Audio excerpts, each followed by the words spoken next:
Seguimos con nuestro estudio del Catecismo de Heidelberg.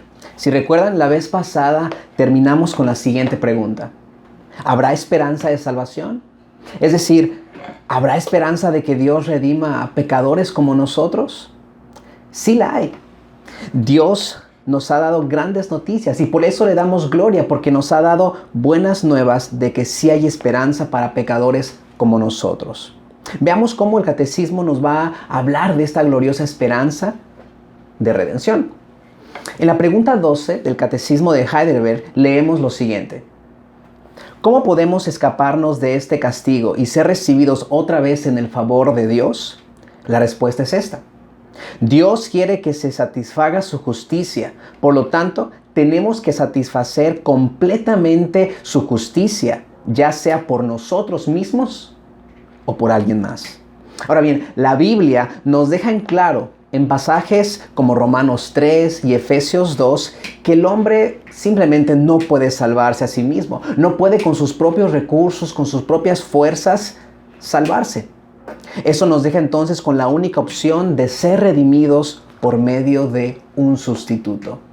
En términos bíblicos, necesitamos de un mediador, es decir, de alguien que nos reconcilie con el Padre. Sin embargo, dicho mediador no puede ser cualquier persona. La respuesta de la pregunta 14 del Catecismo de Heidelberg nos enseña que una simple criatura como tú y yo no puede soportar la carga de la ira eterna de Dios en contra del pecado y redimir a otros de ella.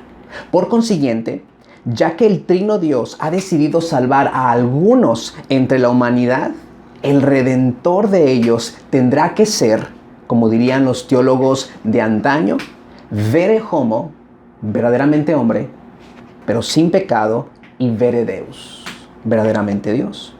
Pero ¿quién es ese mediador que en una persona es verdaderamente Dios y también verdaderamente hombre? El apóstol Pablo nos da la respuesta. Él le dice a Timoteo, porque hay un solo Dios y un solo mediador entre Dios y los hombres, Jesucristo, hombre, el cual se dio a sí mismo en rescate por todos, de lo cual se dio testimonio a su debido tiempo. Hermanos y amigos, Jesucristo es el único mediador. Jesús es el único que nos puede redimir y reconciliar con el Padre. Pero ¿cómo sabemos que en realidad Jesús posee dos naturalezas en una sola persona? Mateo 1:21 nos deja en claro la humanidad de Cristo con estas palabras. Y dará a luz un hijo, y llamarás su nombre Jesús, porque él salvará a su pueblo de sus pecados. Es innegable.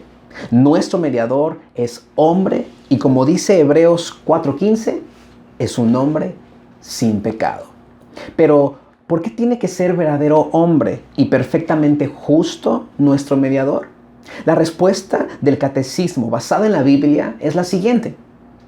Porque la justicia de Dios requiere que la misma naturaleza humana que ha pecado debe hacer satisfacción por el pecado. Pero uno que es pecador no puede satisfacer por otros. En otras palabras, ya que el pecado y sus consecuencias entraron al mundo por un hombre, el primer Adán, es necesario entonces que venga, como explica 1 Corintios 15, que venga un postrer Adán, que sea hombre pero sin mancha moral, para que nos libre con su vida y muerte de la maldición del pecado en la que caímos con el primer Adán. Ahora bien, ¿será que Cristo es también Dios? Ya vimos que Él es hombre, pero ¿será que también Él es divino?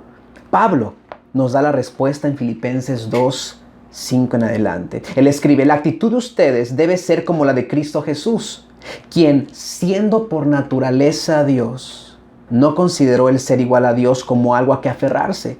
Por el contrario, se rebajó voluntariamente, tomando la naturaleza de siervo y haciéndose semejante a los seres humanos. Y manifestándose como hombre, se humilló a sí mismo y se hizo obediente hasta la muerte y muerte de cruz. De acuerdo con este pasaje, la persona que estaba en aquella cruenta cruz era verdaderamente Dios y verdaderamente hombre. Dos naturalezas en una sola persona. En otras palabras, en Cristo Jesús tenemos al único y suficiente mediador, quien descendió de su trono celestial para hacerse hombre y como hombre verdadero y Dios verdadero, recibir el castigo que solo Él podía soportar porque contra Dios se había pecado. Solamente Dios encarnado podía apaciguar la ira del Padre, satisfacer su justicia y darnos el perdón de nuestros pecados. Por esta razón, el Catecismo de Heidelberg nos enseña que nuestro sustituto tenía que ser Dios encarnado, para que por el poder de su divinidad pueda llevar en su humanidad la carga de la ira de Dios y así obtener y restaurar en nosotros la justicia y la vida. Ahora, ¿cómo podemos recibir esta salvación tan grande que el Hijo de Dios ha comprado mediante su obra expiatoria? En el próximo video vamos a descubrir la respuesta que nos da la Biblia resumida en el Catecismo de Heidelberg. Que el Señor les bendiga.